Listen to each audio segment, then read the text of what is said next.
আল্লাহ তাআলা বলে আমি এই আমানত পেশ করেছিলাম, আসমানকে পেশ করেছিলাম, ও আসমান তুমি আমার এই আমানত গ্রহণ করো।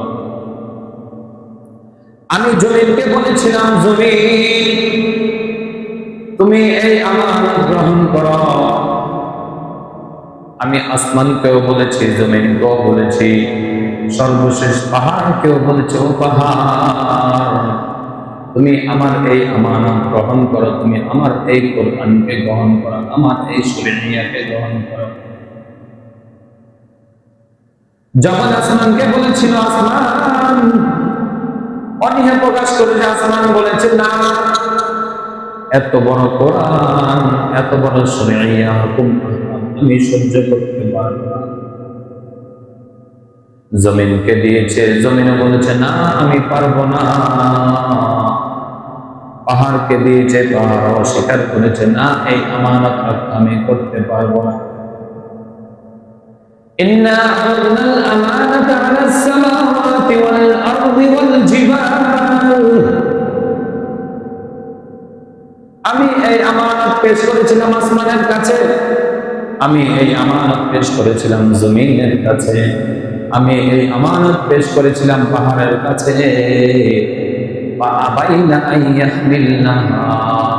কিন্তু প্রত্যেকেই এই আমানত গ্রহণ করতে অস্বীকার জানিয়েছে।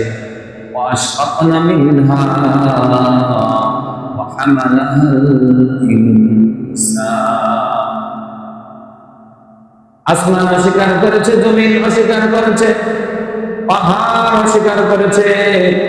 তারপর আমি আদমকে বললাম, ও আদম তুমি কি আমার এই আমানত রক্ষা করতে পারবা?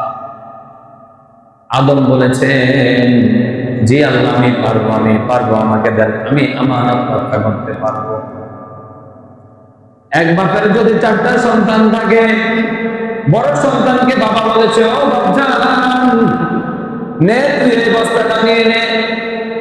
বড় ছেলে অস্বীকার করেছে, না বাবা এই বোঝা আমি বহন করতে পারবো না। 2 নম্বর ছেলেকে বলেছে, ও সন্তান ওকে দিলাম, তুই আমার এই বোঝাটা আগাইয়া দে। 2য় নম্বর সন্তান অস্বীকার করেছে। 3য় নম্বর সন্তানের বয়স 10 বছর। 3য় নম্বর সন্তানকে বলছে, ও সন্তান তুই আমার এই বোঝাটা আগাইয়া দে। 3য় নম্বর সন্তান অস্বীকার করেছে। 4র্থ নম্বর সন্তান, তার বয়স চলে মাত্র 5 বছর, ছোট বাচ্চা, সে দৌড়ে গিয়ে বলে, বাপজান আপনার বোঝাটা আমাকে দেন, আমি নিয়ে নিই। বাবা অনেক খুশি হয়ে গিয়েছে, বাবা এই 5 বছরের বয়সের সন্তানের মাথায় বোঝাটা দিয়েছে।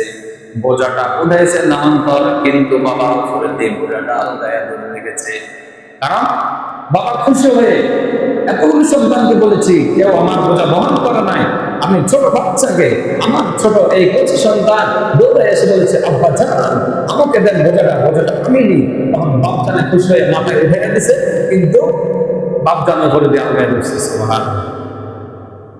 আল্লাহ তাআলা বলে, আমি এই কোরআনকে জমিনকে দিয়েছি, আসমানকে দিয়েছি, পাহাড়কে দিয়েছি, সবাই অস্বীকার করেছে।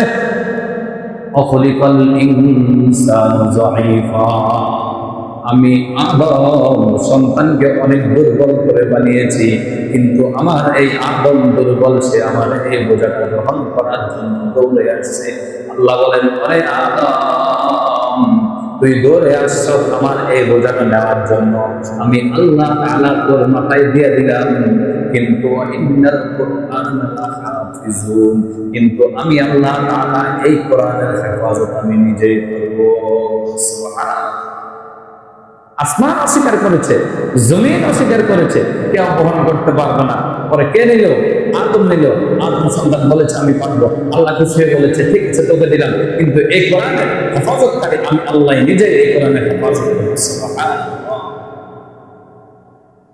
إنا عرضنا الأمانة على السماوات والأرض والجبال فأبين أن يحملنها وأشفقن منها وحملها الإنسان إنه كان ظلوما جهولا।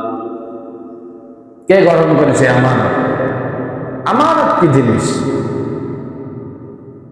আজকাল আমরা আমানত মনে করি শুধু কার কাছে 10টা টাকা রাখা, 20 টাকা রাখা, 10,000 টাকা রাখা, এটা হচ্ছে আমানত। আমানত শুধু এটা নয়, বিস্তর আমানত। আমার হায়াত আমানত, আমার মুখ আমানত, আমার শরীর আমানত, আমার নাক আমানত, আমার কান আমানত, আমার দাঁতটা আমানত, আমার জিহ্বাটা আমানত, পুরো আমার দেহটা আমানত দিয়েছেন আল্লাহ তাআলা আমাদের কাছে। সুবহানাল্লাহ। কিভাবে? ইন্নাল্লাহা আশতারা মিনাল মুমিনিনা আনফুসাহুম ওয়া আমওয়ালাহুম বিআন্না লাহুমুল জান্নাহ। আল্লাহ বলেন, ও বনি আদম, আমি তোমাদের থেকে তোমাদের জানমাল ক্রয় করে ফেলছি।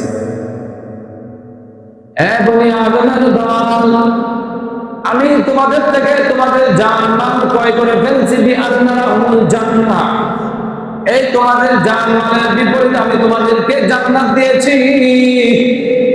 বনি আদম প্রশ্ন করে, আপনি আমাদের জান্নাত নিয়ে গেছেন, আল্লাহ আমাদের জান্নাত কই? আল্লাহ বলে, তোমাদের জান্নাত আমি জায়গার মতো রেখেছি। তোমরা তো ছোট বাচ্চা, তোমরা তো কচি কচি বাচ্চা। তোমার বাপজান আদম আলাইহিস সালাতু ওয়াস সালামকে আমি তোমাদের জান্নাতটা দেখায়া রাখছি। তোমাদের বাপজান তোমাদের জান্নাত দেখে আসছে, কত সুন্দর, কত মজা। আমার আমি আল্লাহ তাআলা তোমাদেরকে জান্নাত দিয়েছি, তার বিপরীতে আমি তোমাদের থেকে তোমাদের জান্নাত ক্রয় করেছি। তোমার নাক কাছে, এটাও আমি তোমার কাছে আমানত রেখেছি। তোমার জিহ্বাটা আমি তোমার কাছে আমানত রেখেছি। তোমার কানটা আমি তোমার কাছে আমানত রেখেছি। তোমার হাতটা আমি তোমার কাছে আমানত রেখেছি। তোমার কান আমি তোমার কাছে আমানত রেখেছি। এতে হাতের মালিকও তুমি না, এই কানের মালিকও তুমি না, এই মুখের মালিকও তুমি না, এই জিহ্বার মালিকও তুমি না, এই পায়ের মালিকও তুমি না। কারণ আমি তোমার থেকে পুরা দেহটা কিনে ফেলছি। তোমার জান মাল যত কিছু আছে সবকিছু কিনে ফেলছি, কিনে তোমাকে আমি জান্নাত দিয়ে দিছি। কিন্তু তোমার কাছে এই আমি তোমার মুখটা আমানত রেখেছি, তোমার হাতটা আমানত রেখেছি, তোমার কানটা আমানত রেখেছি। ওরে বনি আদমের দল, তুই যদি আমার এই মুখের খেয়ানত করো, আমার নাকের খেয়ানত করো, আমার কানের খেয়ানত করো, আমার হাতের খেয়ানত করো, আমার পায়ের খেয়ানত করো, মনে রাখবা তোমাকে আমি ছাড় দেব না। ওয়াইদা তুমি না খানা, তুমি যদি আমার এগুলোর আমানতের খেয়ানত করো, তাহলে আমি আল্লাহ তাআলা তোর নামটা মুনাফিকের খাতার মধ্যে উঠায়া দিব। নাউযুবিল্লাহ।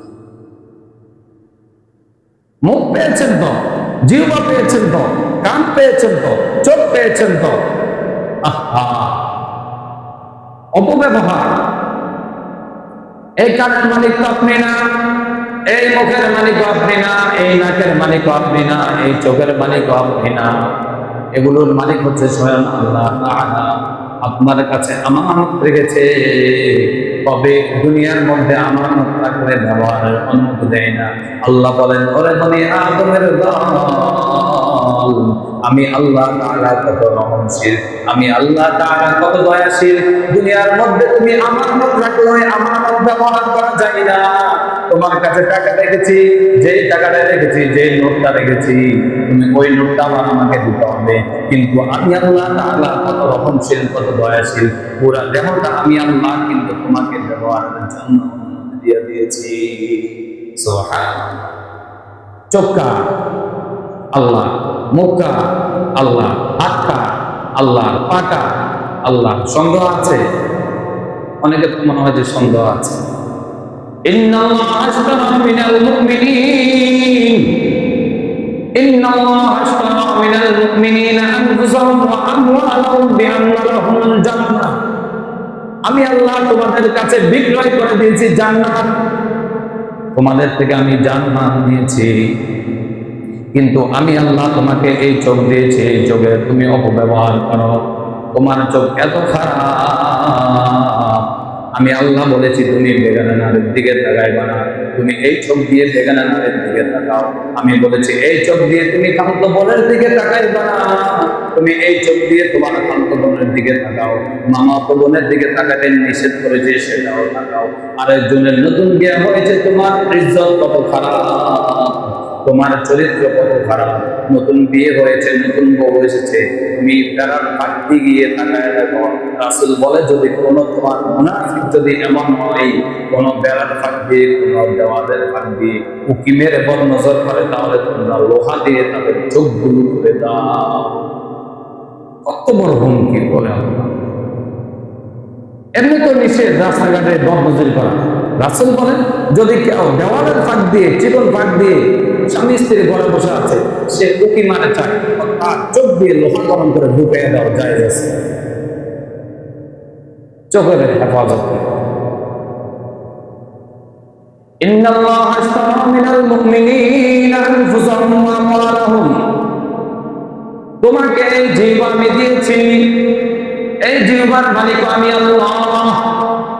তোমার যেখানে মন চাবে তুমি জিহ্বা ব্যবহার করবা। তুমি কি মনে করো তোমার জিহ্বাটা এমনি এমনি চলে? না না না, তোমার জিহ্বা এমনি চলে না। তোমার মেশিন চলতে যেমন তেল লাগে, মোবিল লাগে, আমি আল্লাহ তাআলা তোমার জিহ্বাটা কেমন ভাবে চালাবে একবার আমি চিন্তা করেছ? কত এমন মানুষ আছে হসপিটাল গিয়েছে, বলছে কথা বলতে পারে না, ডক্টর বলছে কেন কথা বলতে পারে না? ডক্টর উত্তর দিল কম, তার মুখের মধ্যে যে লালা আছে ওই লালা শুকিয়ে গিয়েছে, এই জন্য সে কথা বলতে পারে না, সে খাইতে পারে না।